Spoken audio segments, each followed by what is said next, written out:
Hi YouTube, we're here with the ASH26 with the new rudder, the pull system. We're going to see how that works. I'm going to show you also we modified this so that it's easier to get on and off, as seen by this demonstration. You just push it in and it self-aligns. Those grooves help a lot.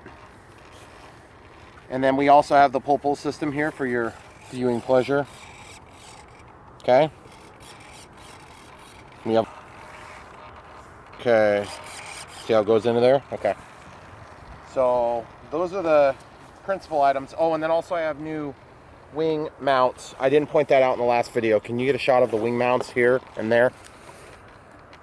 Basically they're nylon bolts with nylon spacers, and they have texture added so that you can get them on and off. We're short on time. Tomorrow is the winter solstice, thank God. So we'll be able to actually fly for a little bit longer. It's going to be dark tonight, probably at 4:40 here. So, final control surface test. Throttle. Okay, we're good. Braking's working. Rudder's going the right direction. Correcting in the right direction. Elevator's correcting. Ailerons are correcting. Everything seems to be right. Now, one change. Flaperons. I have mixed in rudder, 50% rudder mix with the ailerons. Excuse me, that's the spoileron configuration. Then the flaperon configuration, the same is true. Okay? So here goes nothing. Landing gear is working. Everything else was tested earlier. We have the stabilizer about where it needs to be. Light wind, but not dead calm like before.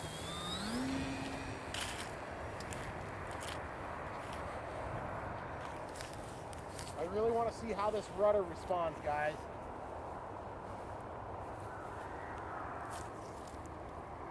I can already feel an appreciable difference in the rudder. It feels more solid. Okay, so going along, here's rudder. Look at the yaw control, guys. You see it wiggling? There is no way in heck I could have done that before. And that's exactly what I was longing for, was some more yaw control. And along with yaw control means that when I turn on my flaperons, I don't completely lose roll authority. Now watch. Spoilerons still have yaw and roll. Very nice. Into the power.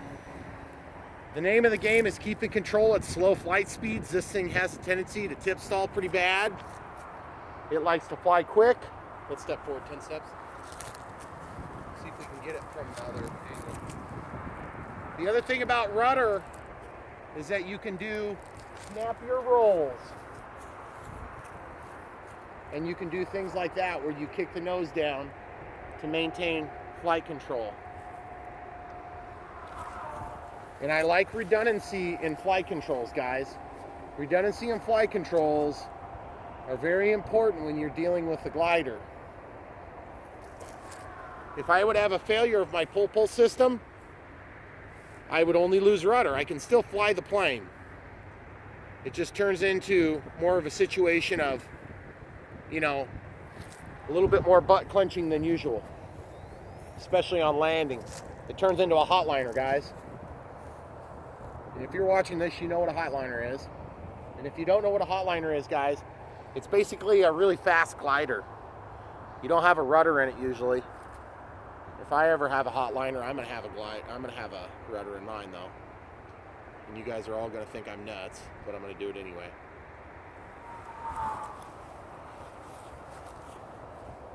CG's really feeling good now too. Guys, I think you deserve a stall turn, but I just can't resist all these beautiful turns. And I love the noise it's making, guys. I mean, that little teeny tiny bit of drag that was caused by that control arm was, you know, it was nothing. Let's go over in the pink sky and see if we can see better.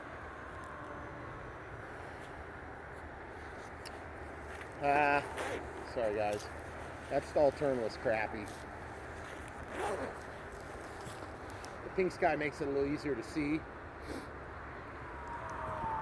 But I have to get away from myself a little bit much for my taste in this cold climate. Okay, full throttle. just taking it over the top at near stall speeds. Obviously that's not a stall turn, guys. I'm just afraid you won't be able to see it if I get up high enough for my safe measure. Okay, let's get up here. Just gonna go up in a nice controlled level, even flight, just a little bit of incline. Okay, so now what I'm gonna do is I'm gonna go up, I'm gonna turn around, I'm gonna get moving toward that little patch where it's clear. And then I'm gonna go do a stall turn here. Okay, here's the stall turn, guys. That's all rudder. Okay, it didn't work because I didn't carry enough speed into the stall. But it was still awesome. And that's all pure gliding right now. Sorry, I have a bird attack I need to go take care of. Get out of here, children. Get out of here.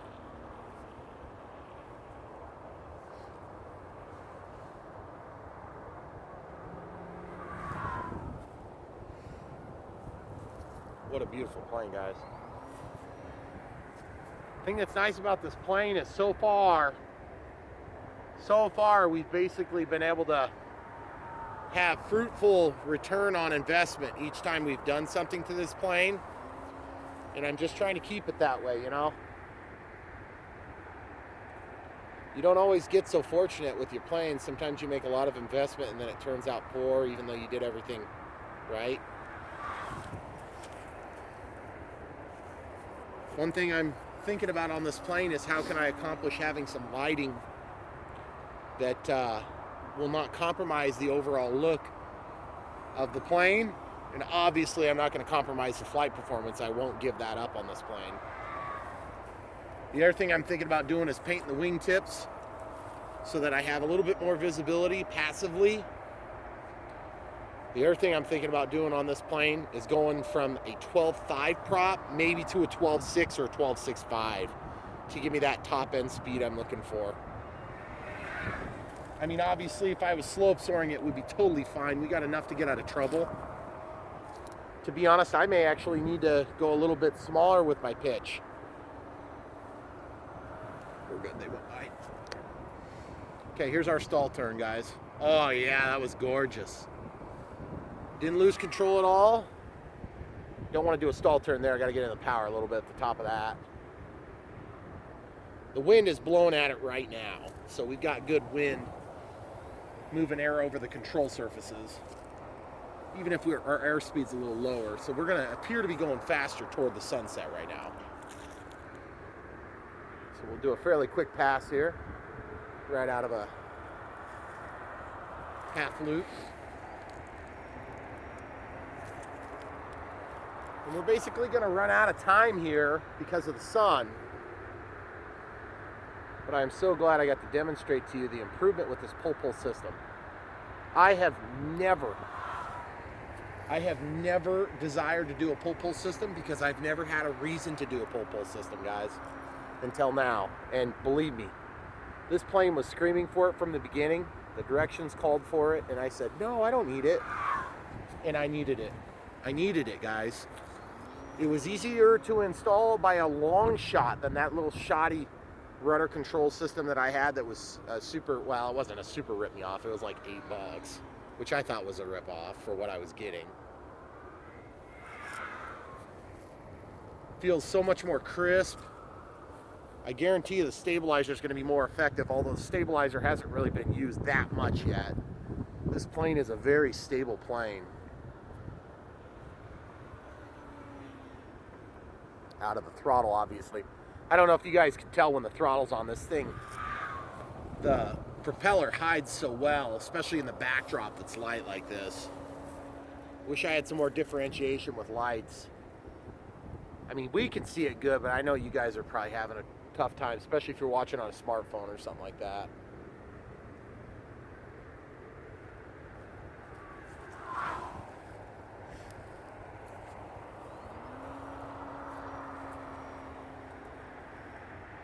And it's so quiet, guys. That's the only loathsome part of being close to this road here, is that it's a little on the noisy side. It takes away from this. What a beautiful little stall turn there. Little contrary aileron input just to really top it off.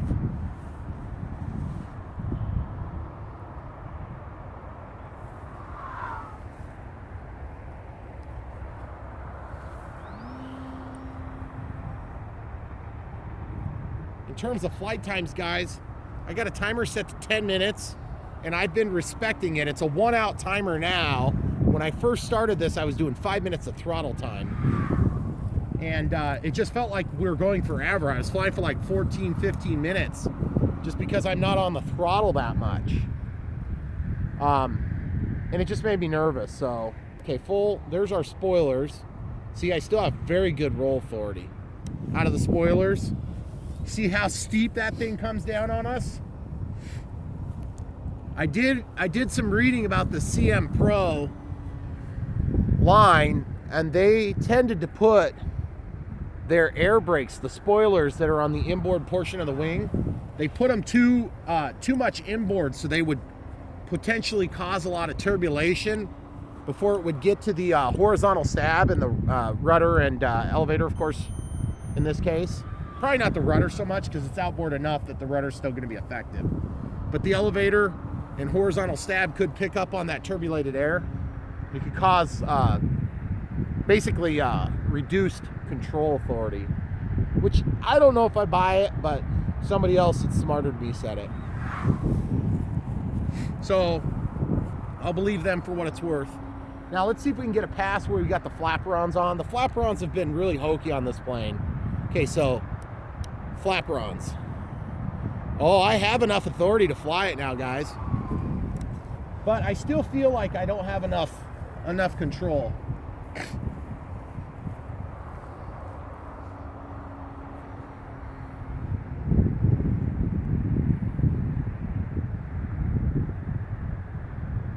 Hey, I might land.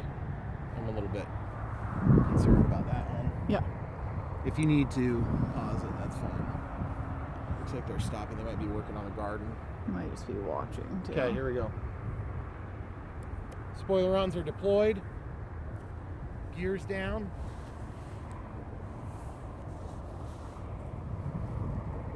Out of spoilerons for a little softer landing. And there it is, guys. Nice. You want to pause it? I'll come back and do a follow-up. Okay.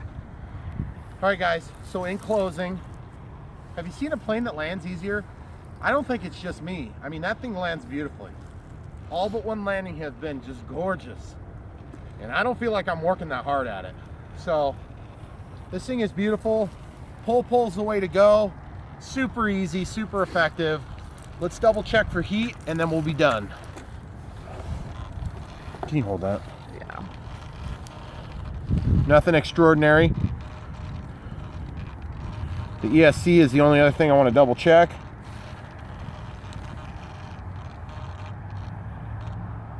Nothing extraordinary. I can't even feel warmth on it, guys. The battery is a little bit warm. I can live with that. Even if I chewed through batteries on this thing, it would be worth it. Especially these 3000 milliamp 3S 30C packs from Turnigy. Got them for like $14.95. Weirdly enough, after I bought 4 of them, they went up to 23 bucks. So thanks, Hobby King. But what else can you expect from Hobby King? Not much more, I guess. For now, guys, thanks a lot for watching. Don't forget to like and subscribe and come back for more.